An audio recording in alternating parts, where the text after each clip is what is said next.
आज Doubtnut app download करें। Doubtnut पर अपने सभी गणित, रसायन विज्ञान, भौतिक विज्ञान और जीव विज्ञान के डाउट्स का करो सफाया। बस प्रश्न की फोटो खींचो, एक ही प्रश्न को क्रॉप करो और तुरंत वीडियो सोल्यूशन पाओ। अभी डाउनलोड करें।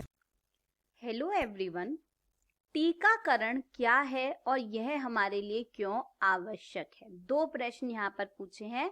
पहला बोला है टीकाकरण क्या है, तो जो टीकाकरण या वैक्सीन या जो टीकाकरण जो होता है उसको हम कहते हैं कि यह एक कोशिका द्वारा उत्सर्जित एक उत्पाद होता है जो कि प्रतिरक्षण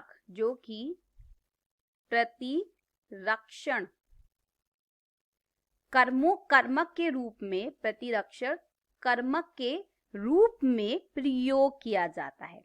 तो देखिए हम क्या करते हैं इसमें, हम जो टीकाकरण है, जो टीका है या जो वैक्सीन है, इसकी हम क्या करते हैं कि वैक्सीन प्रतिजनों का एक तैयार घोल होता है, ठीक है, जिसको हम क्या होता है, यह एक वैक्सीन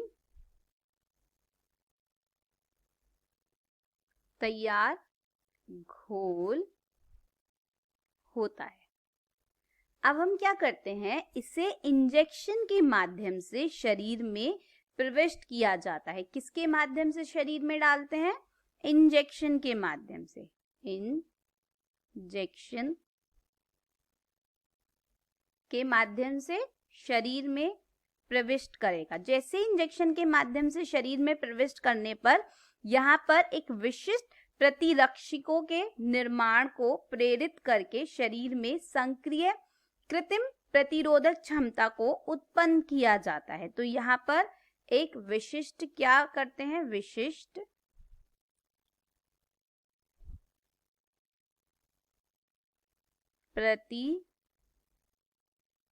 प्रतिरक्षणों का निर्माण हुआ। उससे शरीर में क्या होगा कि जो सक्रिय प्रतिरोधक क्षमता है उसको उत्पन्न किया जाएगा। इससे क्या होगा, कृत्रिम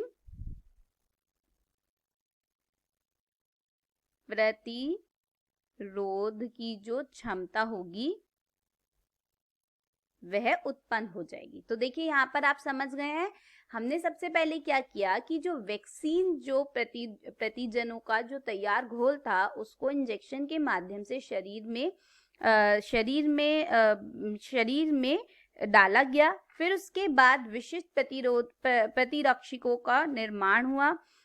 फिर उससे शरीर में जो कृत्रिम प्रतिरोधक क्षमता थी वह उत्पन्न हो गई। तो इस क्रिया को ही हम कहते हैं टीकाकरण। यह क्रिया क्या कहलाती है? टीकाकरण क्रिया है ये।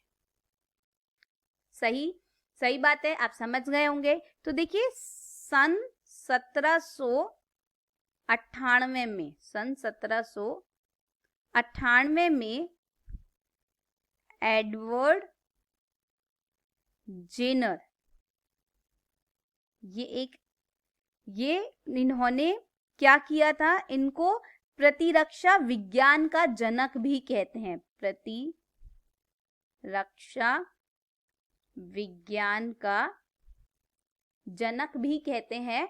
और जो एडवर्ड जेनर थे, इन्होंने टीकाकरण की तकनीक में किसका, देखिए बहुत ही महत्वपूर्ण बात है, गोशीतला विषाणु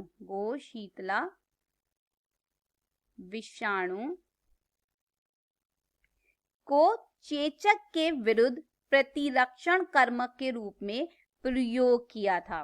तो यहाँ पर इन्होंने क्या किया, गोशीतला विषाणु को किसके, चेचक के विरुद्ध क्या किया था, प्रतिरक्षण कर्मों के रूप में प्रयोग किया था। तो देखो यहाँ पर आप समझ गए होंगे कि हमें टीकाकरण समझ आ गया है। अब हम देखते हैं टीकाकरण के प्रयोग के क्यों आवश्यक है। देखिए जब कभी भी कोई सूक्ष्म जीव जब हमारे शरीर में प्रवेश करता है, शरीर में जब वह प्रवेश करेगा तो उसके दौरान क्या होता है कि जो हमारा शरीर है वह प्रतिरक्षी बनाता है, प्रतिरक्षी बनाता है। और यही जो प्रतिरक्षी है ये हमारे बाहर से आए गए जो सूक्ष्म जीवी थी उससे लड़ेगा, लड़ने में मदद करेगा, करता है। देखिए जैसे अगर मैं बात करती हूँ कि अगर हम अपने घर की बात करें, अगर हमारे घर में हम देखते हैं कि हम एक जो बाहर एक पहरेदार होता है वो रखते हैं, ठीक है। तो अगर कोई भी बाहर पहरेदार या क्या, अगर आप देखिए कोई कुत्ता रख दिया हमने, ठीक है, तो देखेंगे जब कोई भी बाहर से आता है तो ये कुत्ता भौंकने लगता है। इसी तरह से जब हमारे शरीर में कोई सूक्ष्म जीव प्रवेश करता है तो हमारा शरीर उसके खिलाफ प्रतिरक्षी बनाता है और उस सूक्ष्म जीवी को मार देता है। और साथ में क्या करता है, इस सूक्ष्म जीवी की शक्ल को, आप कह सकते हैं इसकी संरचना को याद भी रखता है। तो यह हमारा शरीर क्या करेगा, याद रखेगा। लेकिन हम इसको क्या करते हैं, अगर हम इस टीकाकरण की टेक्निक को इसको अगर हम अपनाते हैं तो हमारा शरीर इस सूक्ष्म जीवी को याद रखेगा, क्योंकि हम क्या कर रहे हैं कि मृत अथवा निष्क्रिय सूक्ष्म जीवी को स्वस्थ व्यक्ति के शरीर में प्रविष्ट कराते हैं। तो इसमें हमने क्या किया कि या तो मृत, या तो क्या करा हमने, मृत, या अथवा हम कह सकते हैं निष्क्रिय सूक्ष्म जीवों को हमने क्या किया, स्वस्थ शरीर में प्रविष्ट कराया। तो जो शरीर की कोशिकाएं हैं उसी के अनुसार लड़ने के लिए प्रतिरक्षी का उत्पन्न करेंगी, जिससे कि वो सूक्ष्म जीवी को याद रखेंगी और साथ में क्या करती हैं कि